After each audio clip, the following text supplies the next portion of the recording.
Bonjour à toutes et à tous, j'espère que vous allez bien les belles flammes jumelles. Aujourd'hui, on se retrouve un petit peu pour répondre plus à la question est-ce que c'est vraiment important finalement de savoir si on est chaser ou si on est runner? Donc, chaser ou runner? Donc, je vous dirais en tant que thérapeute, oui, c'est même super important puisque un chaser et la complémentarité d'un runner, c'est deux polarités différentes. Une polarité à dominante yang, qui est pour moi donc le chaser, une polarité à dominante yin. Donc je vous renvoie déjà aux vidéos que j'ai faites sur chaser vs runner, qui vont vous permettre de comprendre un petit peu le fonctionnement du chaser et du runner en miroir. Et je vous renvoie aussi aux 3 vidéos, donc celle du chaser qui est en 2 parties et celle du runner que j'ai faite presque un an après. Et en tant que thérapeute, je peux vous répondre que oui, c'est super important et je suis un petit peu agacée quand j'entends sur des chaînes YouTube de flammes jumelles qu'il y a des polarités mixées, que finalement chaser runner, qu'est-ce que c'est? Pour moi, ça a un sens. Parler de chaser ou de runner, ce n'est pas mettre des gens dans des cases. Déjà, ça, c'est super important à comprendre. Puisque, à partir du moment où on sait si on est chaser ou on est runner, donc où on se sent quelque part dans une case, c'est justement pour évoluer et comprendre quelle est notre façon de fonctionner. Et c'est pour ça que je vous renvoie à ces 3 vidéos-là. Et surtout, notre profil psychologique, notre façon de se comporter. Donc, je vais faire un petit résumé vite fait de tout ce que j'ai pas pu dire dans ces 3 vidéos qui expliquent donc le chaser, le runner et qui en parlent déjà beaucoup. Alors, le runner, c'est la polarité dite yin. C'est une personne donc qui peut être un homme ou une femme qui est plus jeune que le chaser, qui est plus dans un état d'esprit de rêveur, d'accord, dans le yin, dans la lune, hein, c'est le cas de le dire. Il est inconscient du lien en dernier, mais on se rend compte que la dernière génération de flammes jumelles, en majorité, c'est les runners qui s'éveillent en premier. Et ça, je vous renvoie à la vidéo du runner dans le sens où c'est aussi pour accélérer un petit peu le mouvement d'éveil chez les runners, qui est beaucoup plus long et vous allez le comprendre dans cette vidéo aussi.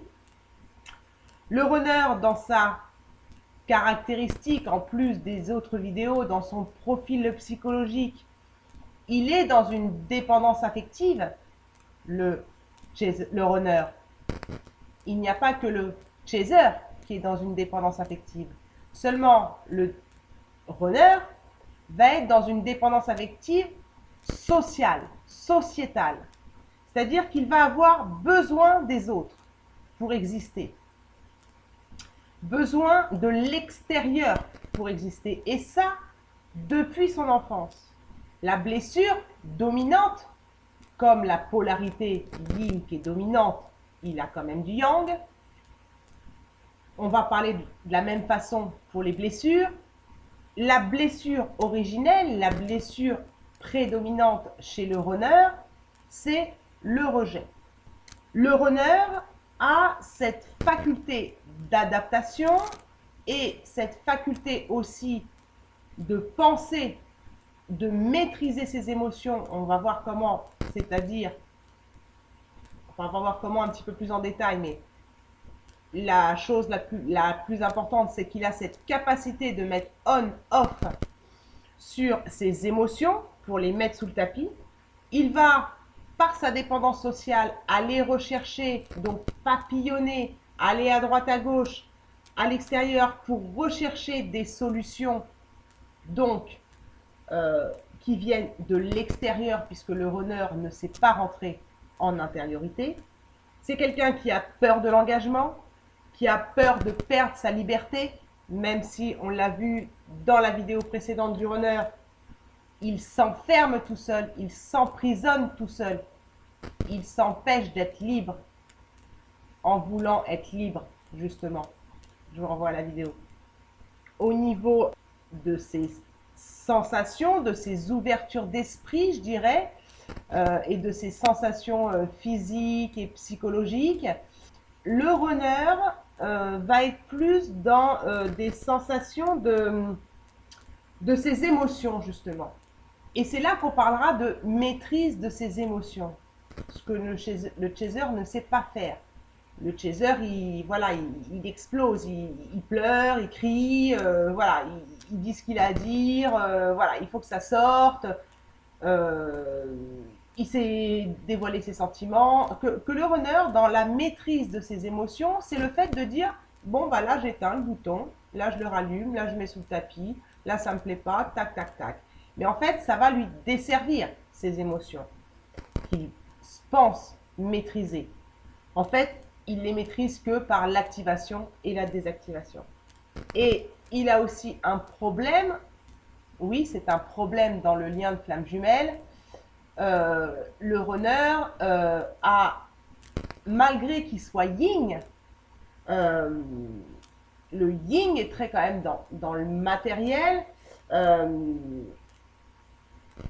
Il a du mal à aller chercher en fait son côté spirituel. En même temps, c'est logique, puisqu'il ne rentre pas en intériorité. Donc, la sagesse, elle se trouve à l'intérieur. Donc, il a un petit peu du mal aussi à être sage, on va dire, pour parler gentiment. C'est-à-dire qu'il va, voilà, pas bien gérer de ce côté-là, mais il va se préoccuper quand même du matériel, de cette superficialité qui est super important, de se montrer, de plaire et tout ça, comme on a pu dire dans la vidéo du runner. Par contre, il va devoir travailler ça, mais c'est plus ouvert chez lui dans le sens maîtrise des émotions et cette spiritualité qu'il ne va pas chercher. Ça va en fait lui apporter, lui amener beaucoup plus de foudre karmique qu'au chaser. Puisque justement, comme il ne se connecte pas à cette spiritualité qu'il est censé avoir avec son yin, malgré tout, il va bien sûr être, je dirais, et ça fera une bonne transition, la victime un petit peu de son karma, la victime du créateur, la victime de la source qui va tout faire pour lui dire « Eh oh mon coco, il y a quelque chose qui ne va pas.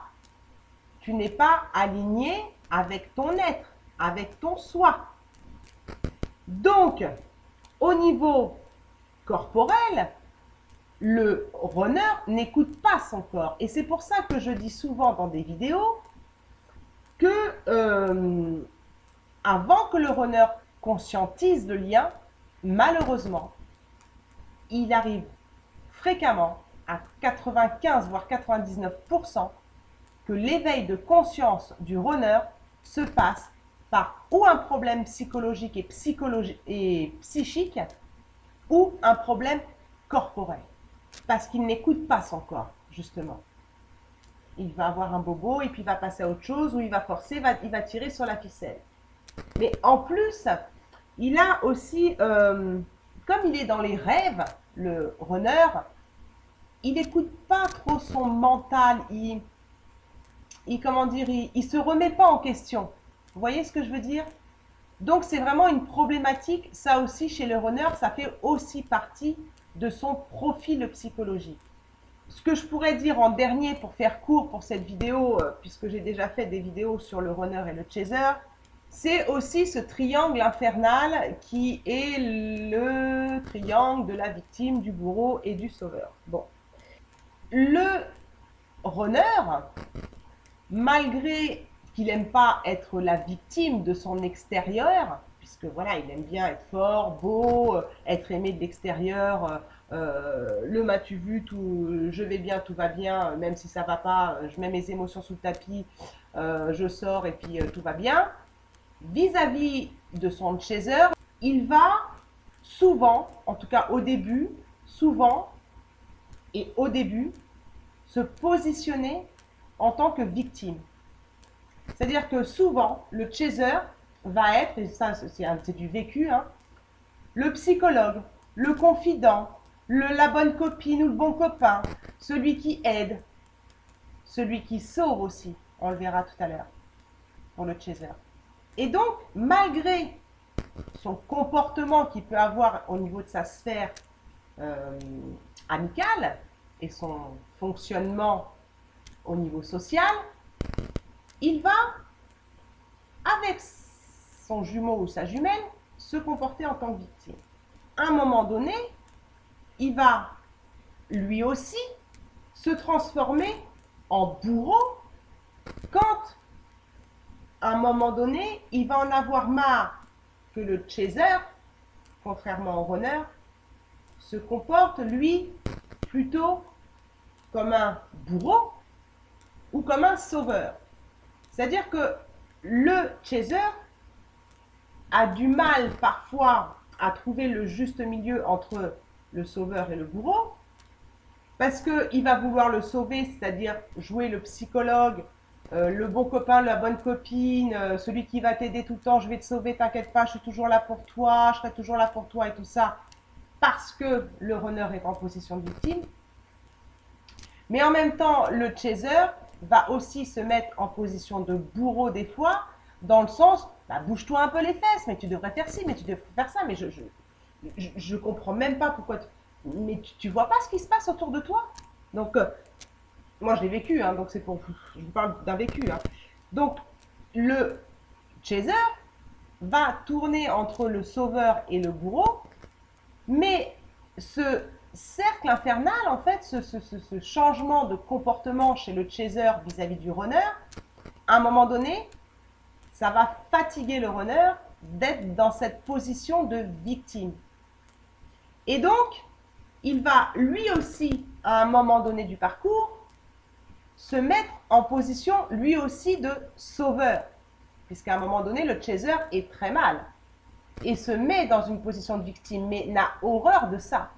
C'est-à-dire que le chaser a aussi cette faculté de surtout ne pas se victimiser vis-à-vis de son runner, mais en fait, il le fait inconsciemment, par des appels au secours, par des messages qui attendent un retour, par exemple.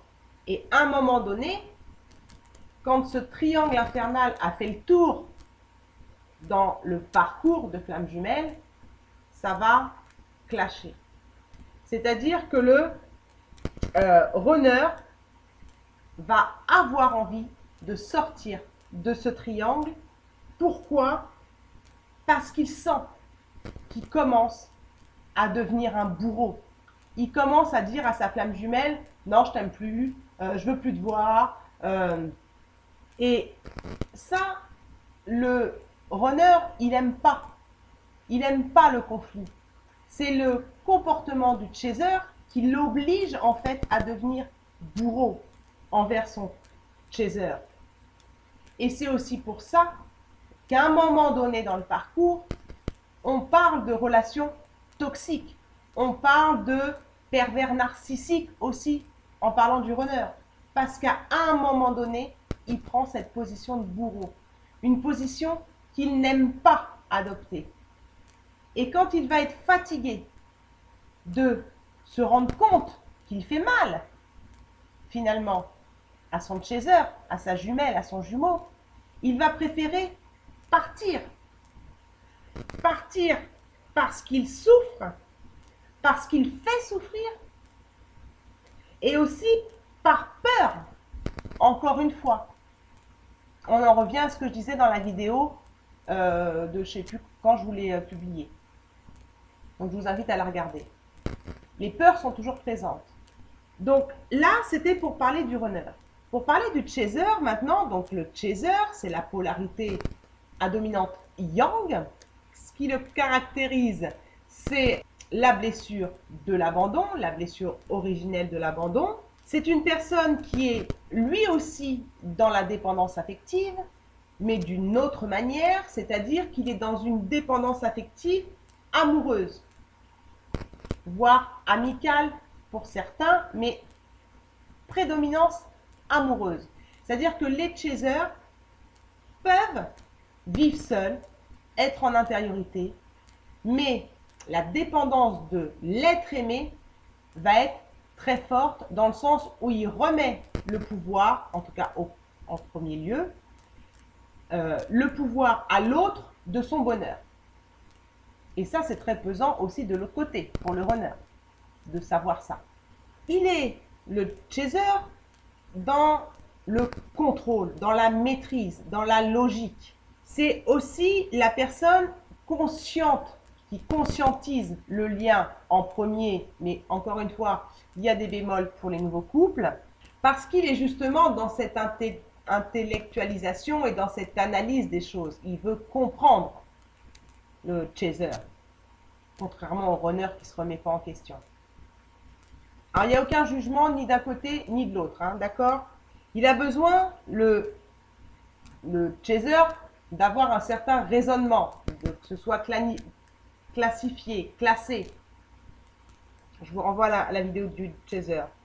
Et contrairement au runner qui ne se pose pas de questions, donc il n'attend pas de réponse forcément, le runner, lui, si, il est toujours en train de se poser des questions, il se remet en question, mais il ne sait pas que ça, c'est qu'il recherche toujours des réponses. Il est dans cette quête de vérité, tout le temps, le runner. Et pour tout, le chaser, pardon. Et pour tout, pas que dans le lien de flamme jumelle, dans tout. C'est-à-dire que tout ce que je vous ai expliqué là, c'est dans l'excès des deux côtés. Au niveau de ses sensations physiques, spirituelles et voilà, et au niveau, oui, physique, quand le chaser a des douleurs physiques, il va encore une fois analyser, essayer de comprendre pourquoi j'ai mal. Pour prendre mon exemple, avant d'être flamme jumelle, j'avais 25 ans, donc il y a 20 ans en arrière, j'avais déjà acheté le livre Dis-moi où t'as mal, je te dirai pourquoi. Donc vous voyez, voilà, voilà, le chaser va chercher pourquoi il a mal, va essayer de comprendre. Il va pas, voilà, il va aussi intellectualiser, excusez-moi, beaucoup le parcours et beaucoup les choses. Il est dans son intellect, contrairement au runner. Par contre, au niveau émotionnel et au niveau spirituel, il va aussi avoir du travail à faire, lui, de son côté. C'est-à-dire qu'il va travailler dans le sens l'apprentissage des choses. Il va se mettre à la méditation.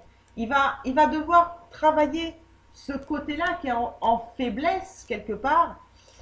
Et son émotionnel aussi qu'il va falloir qu'il apprenne aussi à gérer. Puisque lui, il ne met pas sous le tapis.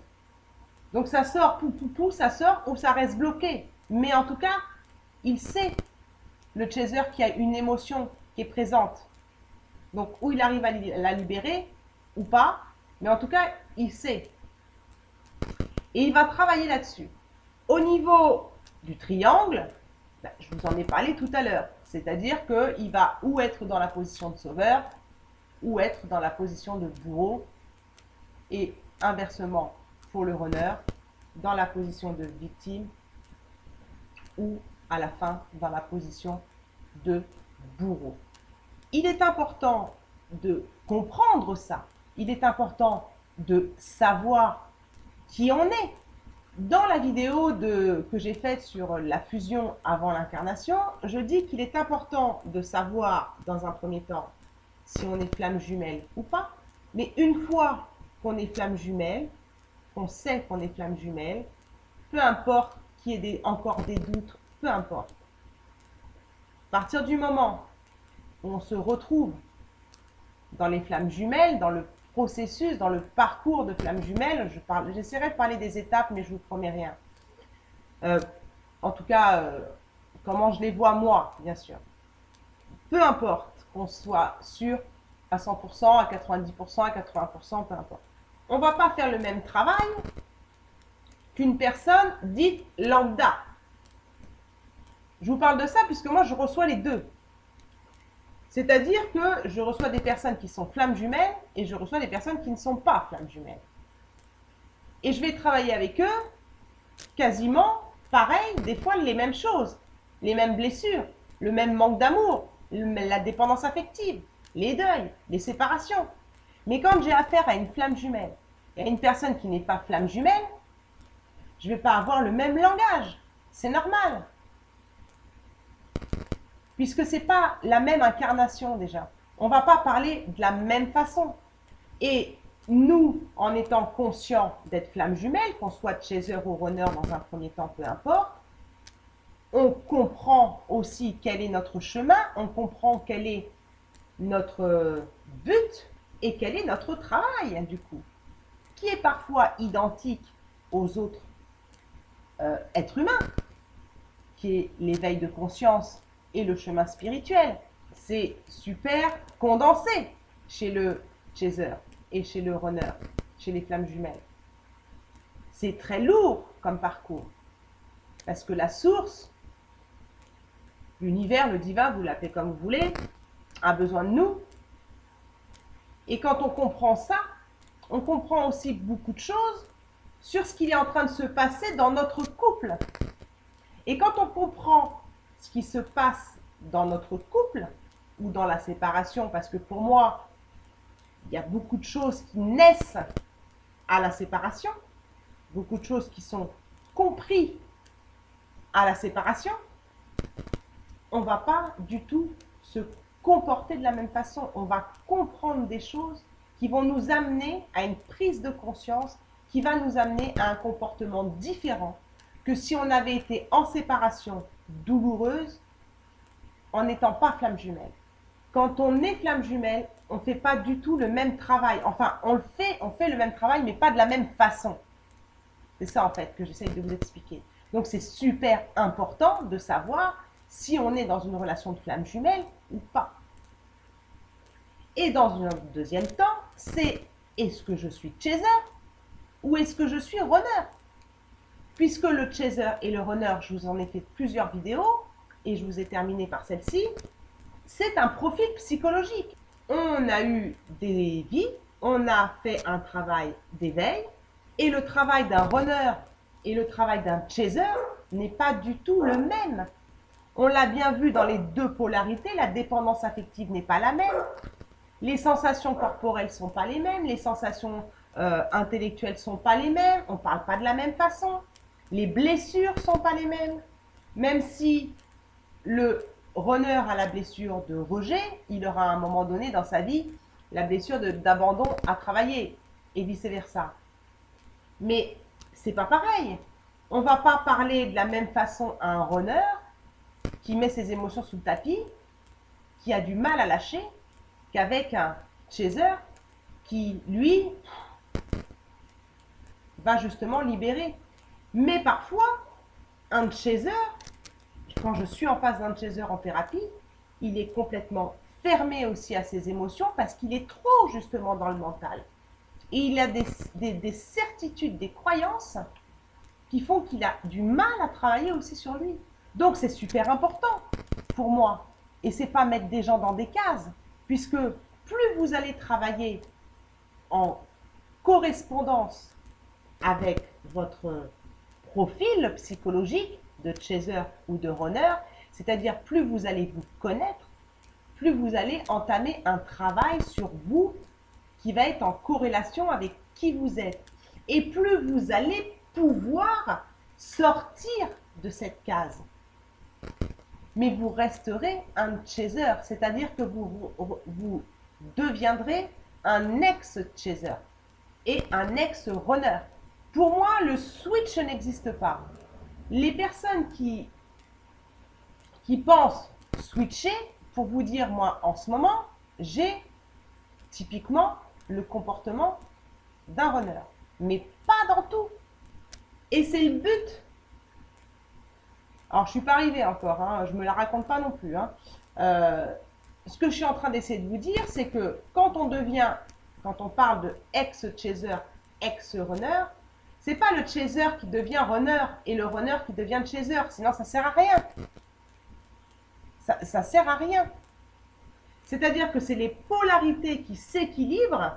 Donc pendant ce moment-là, on se sent un petit peu sur des sables mouvants et on a l'impression aussi de perdre un petit peu sa personnalité, de plus savoir qui on est finalement quand on bascule.